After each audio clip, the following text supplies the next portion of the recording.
Carta de Paulo aos Gálatas, capítulo 1. Eu, Paulo, com meus companheiros na fé, envio saudações às igrejas da Galácia. Minha autoridade para escrever a você não vem de ninguém, nem procede de alguém de hierarquia superior, mas diretamente de Jesus, o Messias, e de Deus o Pai, que o ressuscitou dos mortos. Fui convocado por Deus. Quero saudá-los com as belas palavras graça e paz. São belas, pois nos lembram como Jesus nos resgatou do mundo maligno em que vivemos quando se ofereceu em sacrifício por nossos pecados. A vontade de Deus é que experimentemos esse resgate. Glória a Deus para sempre. Amém. Não posso acreditar no que ouvi. Como podem ser tão inconstantes? Como resolvem abraçar outra mensagem? Vocês estão traindo aquele que os chamou para a graça de Cristo. E vocês sabem que não se trata de detalhes irrelevantes.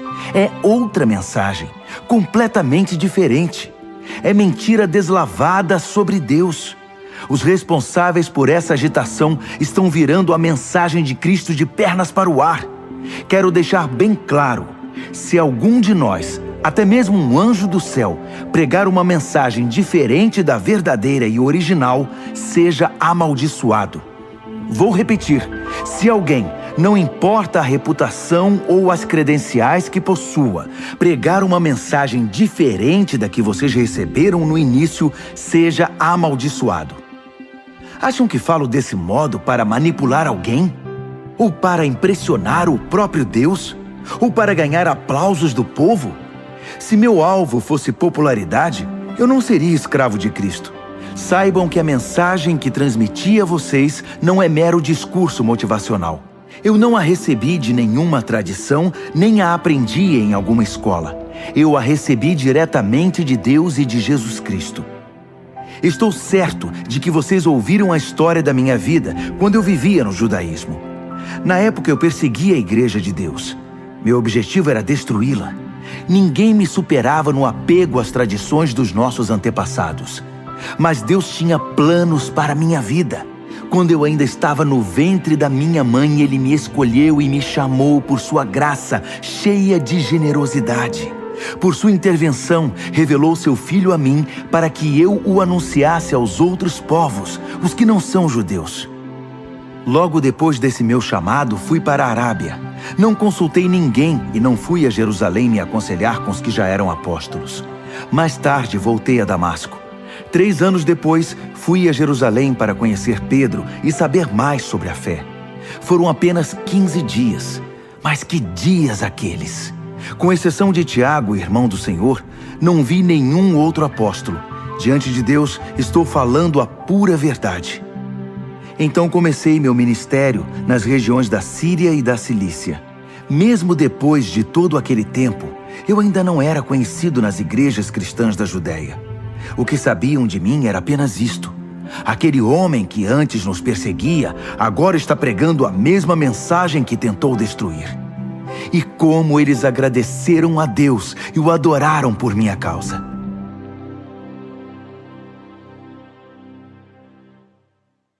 Gálatas, capítulo 2. 14 anos depois daquela primeira visita, Barnabé e eu subimos a Jerusalém e levamos Tito conosco. O propósito era esclarecer o que me fora revelado, e apresentei a eles exatamente o que eu estava pregando aos que não são judeus. Foi uma reunião com os líderes mais estimados da igreja, porque não queríamos que o assunto fosse motivo de debate público, trazendo tensão. Isso poderia prejudicar anos de trabalho e também meu ministério. É bom dizer que Tito, que não é judeu, não teve de se circuncidar. Mas houve alguns que se infiltraram na conferência, passando-se por cristãos. Eles vieram espionar a liberdade espiritual dos seguidores de Cristo. O propósito deles era nos reduzir à escravidão legalista, mas nós não demos chance a eles. Não podíamos permitir que vocês deixassem de lado a verdadeira mensagem.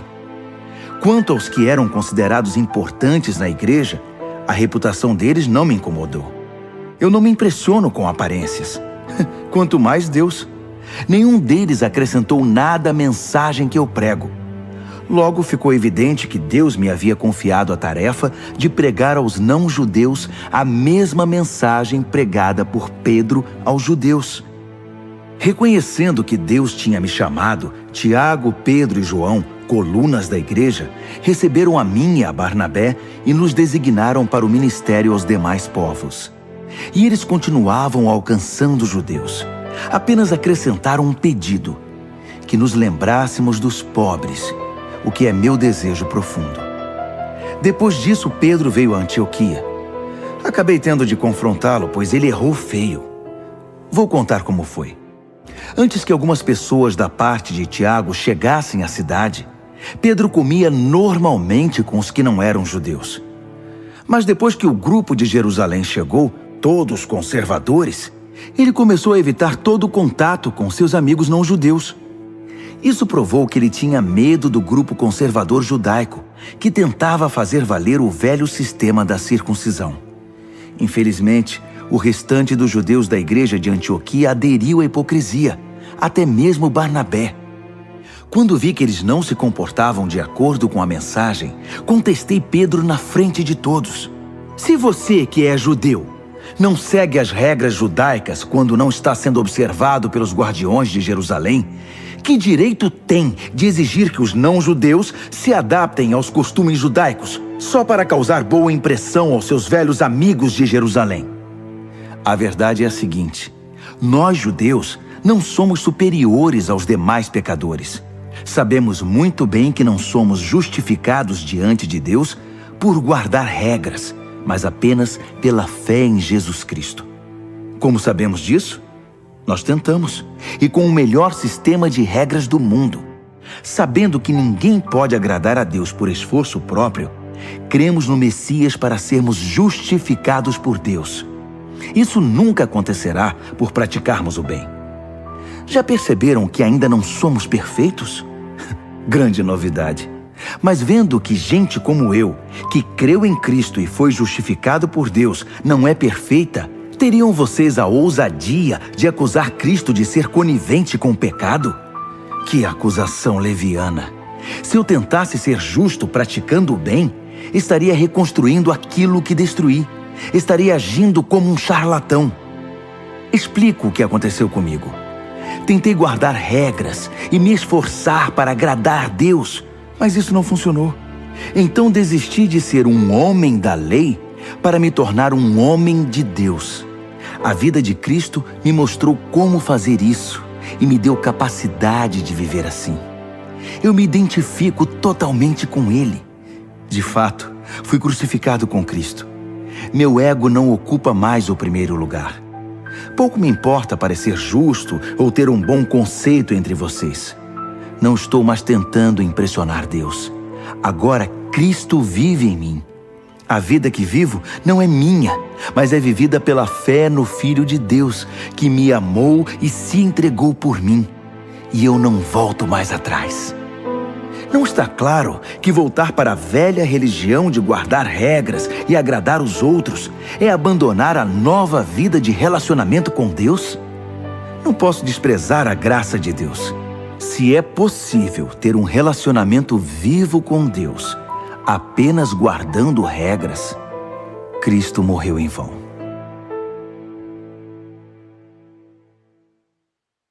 Gálatas, capítulo 3. Meus queridos Gálatas, vocês ficaram malucos. Alguém os enfeitiçou? Perderam o juízo? Algo muito estranho aconteceu, pois é óbvio que Jesus crucificado não está mais no centro da vida de vocês. E vejam que o seu sacrifício na cruz foi apresentado a vocês com muita clareza. Permitam-me perguntar: como começou a nova vida de vocês? Foi resultado do esforço para agradar a Deus? Ou foi por terem aceitado a mensagem de Deus? Pretendem continuar com essa loucura? É preciso perder o juízo para pensar que é possível completar por esforço próprio aquilo que foi iniciado por Deus. Se vocês não foram capazes o bastante para começar a obra de Deus, acham que podem aperfeiçoá-la? Será que tudo o que sofreram foi inútil? Cuidado! vocês podem perder tudo o que alcançaram. Respondam-me, será que Deus, que os presenteia com sua presença, com seu Espírito Santo, que realizou em vocês o que jamais conseguiriam fazer por esforço próprio, fez tudo isso por causa do esforço de vocês ou porque vocês confiaram a Ele esse trabalho? O que acontece com vocês não é diferente do que ocorreu com Abraão. Ele creu em Deus e esse ato de fé transformou-se numa vida justificada por Deus. Não é óbvio que quem deposita confiança em Cristo, mas não na lei, é como Abraão, filho da fé? Está previsto nas Escrituras que Deus justificaria os não-judeus pela fé. As Escrituras deixam isso muito claro na promessa feita a Abraão. Por seu intermédio, todas as nações serão abençoadas. Portanto, quem agora vive pela fé tem a mesma bênção de Abraão, que viveu pela fé. Não se trata de uma doutrina nova. É antiga e mostra que todo o que tentar viver a justiça por esforço próprio, independentemente de Deus, está destinado ao fracasso. As Escrituras resumem isso assim: maldito aquele que não consegue cumprir tudo o que está escrito no livro da lei. A impossibilidade óbvia de se cumprir um código moral como esse deixa claro que ninguém pode ter um relacionamento com Deus nessa base. Só pode ter um relacionamento real com Deus quem aceita o caminho de Deus. Fazer alguma coisa por Deus é o oposto de deixá-lo fazer por nós. Abacuque disse tudo. Quem crê em Deus é justificado por Deus. E essa é a vida real. A observância das regras jamais chegará à vida de fé. A pessoa apenas perpetuará o hábito de guardar regras, o que se vê nas Escrituras. Aquele que faz estas coisas, observar as regras, continua vivendo por elas. Cristo nos redimiu dessa vida amaldiçoada de derrotas, quando Ele mesmo a absorveu. As Escrituras dizem: maldito é aquele que for pendurado num madeiro. Foi o que aconteceu quando Cristo foi pregado na cruz. Ele se transformou em maldição e, ao mesmo tempo, deu fim à maldição. Agora, por causa disso, está tudo resolvido. E vemos que a bênção de Abraão está disponível para quem não é judeu também. Todos agora podem receber a vida de Deus, o seu Espírito que está em nós e conosco quando cremos, exatamente como Abraão o recebeu. Amigos, permitam-me citar um fato do cotidiano para ilustrar a vida de liberdade de que estou falando. Quando o testamento de alguém é ratificado, ninguém pode anulá-lo nem acrescentar-lhe nada. É o caso das promessas feitas a Abraão e ao seu descendente. Observem que as Escrituras, na linguagem cuidadosa de um documento legal, não dizem aos descendentes, referindo-se a todos em geral, mas ao seu descendente. A palavra está no singular, referindo-se a Cristo. Quero explicar esse texto. Um testamento, mais tarde ratificado por Deus, não é anulado por um acréscimo anexado 430 anos mais tarde. A promessa contida no testamento não foi negada. O adendo, com suas instruções e regras, não diz respeito à herança prometida no testamento. Então, qual o objetivo desse adendo que chamamos lei? Foi um acréscimo às promessas originais contidas na aliança feita com Abraão. O propósito da lei era preservar um povo pecador na história da salvação até que Cristo, o descendente, viesse, herdando as promessas e concedendo-as também para nós.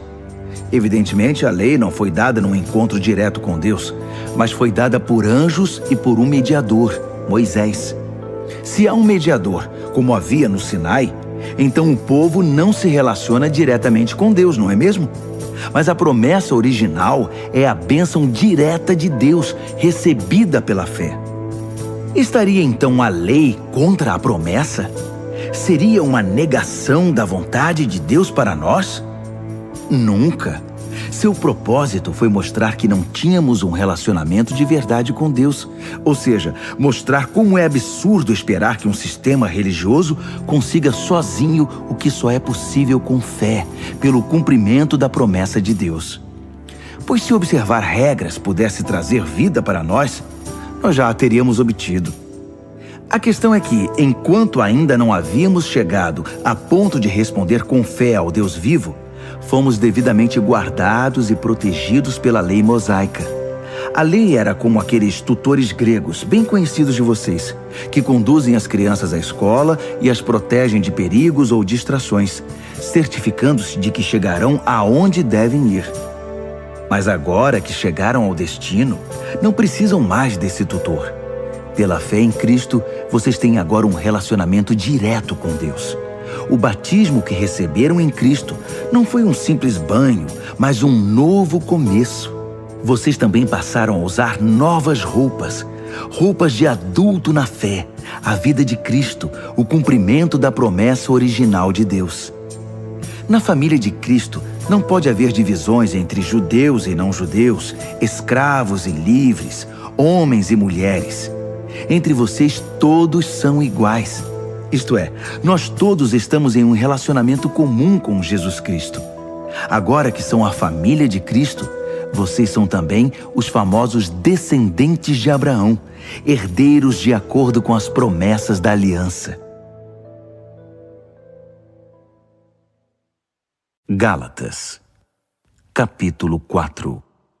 Permitam-me mostrar a vocês as implicações disso. Enquanto é menor de idade, o herdeiro não está em posição melhor que a do escravo. Ainda que legalmente seja dono da herança, estará submisso a tutores e administradores até a data estabelecida por seu pai para a emancipação. Assim acontece conosco. Como escravos, dependíamos dos dominadores deste mundo, sem autoridade sobre a própria vida, pois ainda não havíamos sido emancipados. Mas quando chegou o tempo estabelecido, Deus enviou-nos seu Filho, nascido de uma mulher, sob as condições da lei, para redimir os que estavam sob o domínio da lei. Assim fomos libertados para sermos filhos que têm direito à herança. Uma vez que fomos adotados como filhos, Deus enviou o Espírito do seu Filho ao nosso coração, o que nos dá o privilégio de chamá-lo Papai. Essa intimidade com Deus é para vocês que são filhos, não para escravos, e como filhos, são também herdeiros com pleno acesso à herança. Antes de conhecerem Deus pessoalmente, vocês eram escravos dos deuses, que nem deuses são. Mas agora que conhecem o Deus verdadeiro, ou melhor, agora que Deus conhece vocês, como podem se sujeitar novamente a esses pretensos poderes? É como temer o bicho-papão. E não é isso que vocês fazem quando observam tradições e superstições associados a datas e festas especiais? Será que foi em vão tudo o que fiz por vocês? Meus queridos, gostaria muito que se pusessem em meu lugar. Afinal, foi o que fiz quando estive com vocês. Como vocês foram sensíveis e gentis. Em nada me prejudicaram. Quando preguei para vocês pela primeira vez, estava doente e nem pude prosseguir jornada. Sei que não é fácil receber um hóspede doente, mas vocês me trataram tão bem como se eu fosse um anjo de Deus, ou como se estivessem recebendo o próprio Jesus. O que aconteceu com toda aquela alegria? Sei que vocês teriam me dado os próprios olhos se fosse preciso. Tal era o carinho com que cuidaram de mim. E agora, de uma hora para outra, parece que virei inimigo de vocês? Foi só por dizer a verdade? Não posso acreditar. Os pregadores de heresias tentam agradá-los de todo jeito. É pura bajulação. Eles querem acabar com a liberdade que a graça de Deus dá a vocês. O objetivo deles é fazê-los dependentes da aprovação e da orientação que pretendem dar. Querem apenas se sentir importantes. É muito bom que vocês sempre façam o bem, mesmo quando não estou por perto. Por que mudar de atitude para comigo quando estou longe? Querem saber como me sinto agora, até que a vida de Cristo seja uma realidade na vida de vocês? Como a mãe em dores de parto. Como eu queria estar com vocês. Eu nem falaria nesse tom tão severo, abrindo o coração. E vocês que são viciados na lei, já deram pelo menos uma olhada no que ela diz? Abraão teve 2 filhos, um da escrava e outro da livre. O filho da escrava nasceu por uma iniciativa humana. O filho da livre nasceu pela promessa de Deus. A ilustração é clara. As duas histórias mostram dois modos de relacionamento com Deus. A primeira fala do Monte Sinai, na Arábia. Representa o que acontece em Jerusalém, uma vida escrava que produz escravos como descendentes. É o caminho de Agar. A segunda fala da Jerusalém invisível, uma Jerusalém livre, nossa mãe. É o caminho de Sara. Lembrem-se do que Isaías escreveu. Alegre-se, ó estéril, você que nunca teve um filho. Exulte e cante, você que nunca sofreu as dores do parto. Porque são mais os filhos da abandonada do que os filhos da mulher casada. Não está claro, meus queridos, que como Isaque, vocês são filhos da promessa? Nos tempos passados, Ismael, o filho nascido por iniciativa humana, perseguiu Isaque, o filho da promessa pelo Espírito. Não é o que vemos agora? A perseguição promovida pelos hereges de Jerusalém segue o modelo antigo. Há um texto nas Escrituras que nos diz o que fazer. Expulse a escrava e seu filho, pois o filho escravo não será herdeiro com o filho livre. Não somos filhos da escravidão, mas sim da liberdade que vem do Espírito. Gálatas, capítulo 5. Cristo nos libertou para viver uma vida livre. Permaneçam nessa liberdade. Nunca mais aceitem sujeitar-se a nenhum tipo de escravidão. Quero enfatizar o seguinte: no momento em que vocês se submetem à circuncisão ou a qualquer outro sistema de regras, o dom da liberdade que Cristo conquistou com sofrimento acaba desperdiçado. Repito, quem aceita o sistema da circuncisão troca a maravilhosa vida de liberdade em Cristo pelas obrigações da vida de escravo da lei. Creio que o que está acontecendo não era a intenção de vocês. Quem escolhe viver de acordo com seus planos religiosos, tentando ser justo, se desliga de Cristo e está fora da graça. Mas nós vivemos a expectativa de um relacionamento com o Espírito que satisfaz. Em Cristo, nem nossa religião mais criteriosa, nem a indiferença quanto a obrigações religiosas significam alguma coisa. O que importa é algo mais íntimo. A fé expressa em amor. Vocês estavam correndo muito bem. Quem os convenceu a se desviar do caminho da obediência? Por certo, não foi aquele que os convocou para a corrida. Por favor, não pensem que isso é insignificante. Basta um pouquinho de fermento para levedar uma grande quantidade de massa de pão. Lá no fundo, o Senhor me deu a certeza de que vocês não vão desistir. Mas aquele que está perturbando vocês, seja quem for, enfrentará o juízo divino. Saibam que o boato de que continuo a pregar a circuncisão, como eu fazia antes de encontrar o Senhor na estrada de Damasco, é um absurdo. Por que então eu ainda seria perseguido? Se eu pregasse a velha mensagem, ninguém ficaria ofendido. Omitir a cruz diluiria tanto a mensagem que ninguém se importaria. Quero saber por que esses agitadores tão obcecados pela circuncisão não se circundam totalmente. Poderiam se castrar. Não há dúvida que Deus chamou vocês para uma vida de liberdade. Mas não usem essa liberdade como desculpa para fazer o que bem entendem, pois assim acabarão destruindo-a. Em vez disso, usem a liberdade para servir o próximo com amor. É assim que vocês serão cada vez mais livres, pois o ensino da palavra de Deus resume-se numa única frase: ame o próximo como a você mesmo. Isso é que é liberdade. Se vocês vivem como cão e gato, vão acabar se destruindo. Querem perder a preciosa liberdade?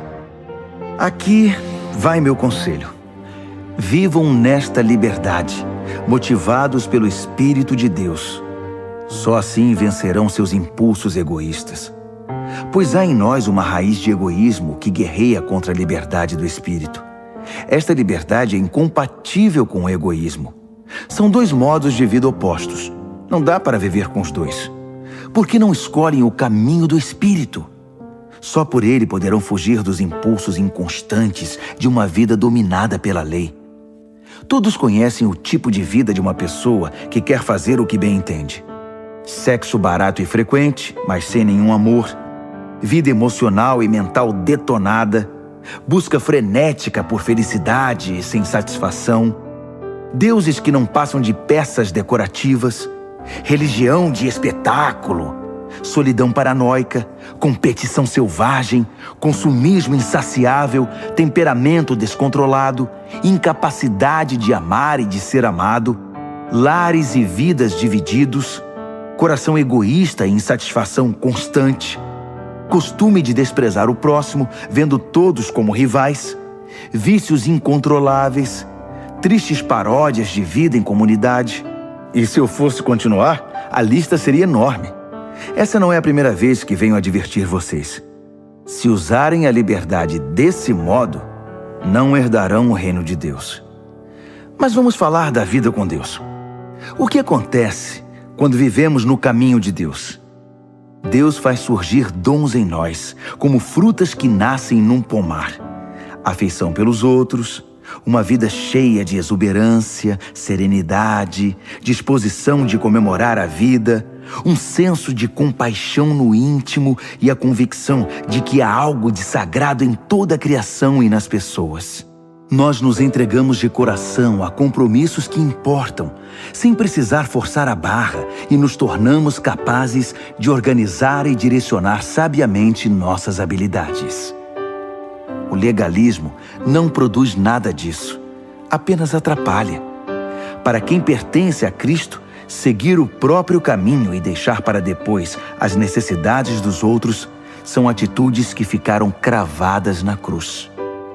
Já que a vida do Espírito é o tipo de vida que escolhemos, convém lembrar que isso não é apenas uma ideia ou um sentimento no coração.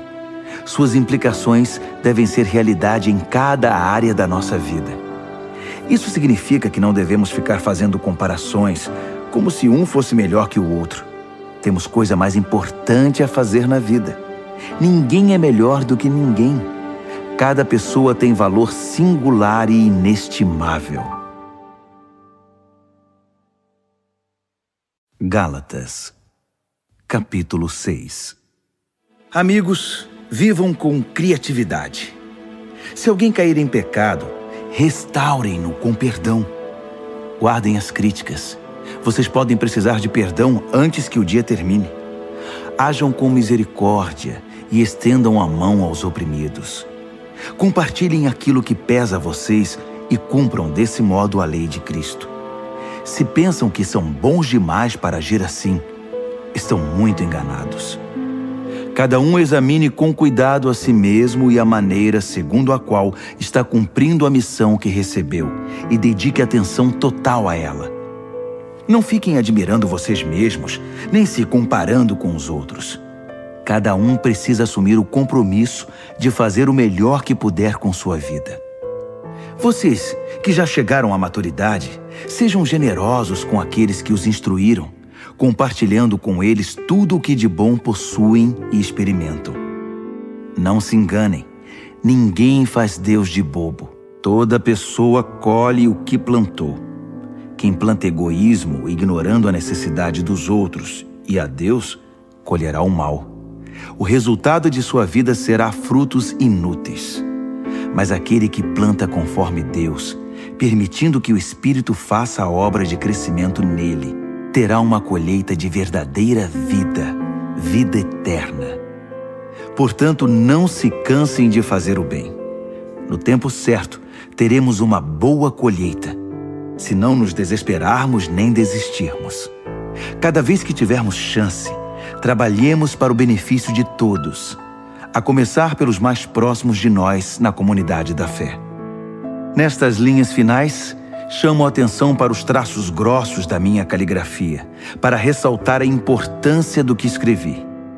Aqueles que tentam impor a vocês a prática da circuncisão têm um único objetivo: querem parecer bons sem fazer esforço, pois não têm coragem de viver a fé que compartilha o sofrimento e a morte de Cristo.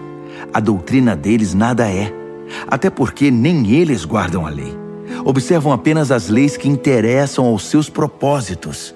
Eles querem que vocês sejam circuncidados para que possam se orgulhar do sucesso em recrutá-los para o lado deles. Como são desprezíveis!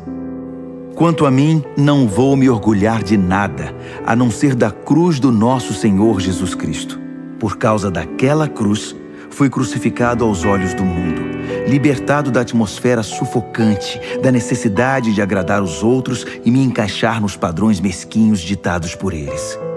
Percebem que esta é a questão principal? Não é o que fazemos, como submeter-se à circuncisão ou rejeitá-la. É o que Deus está fazendo. E Ele está criando algo novo, uma vida livre. Todos os que caminham por esse padrão são um verdadeiro Israel de Deus, seu povo escolhido. Paz e misericórdia sejam com eles.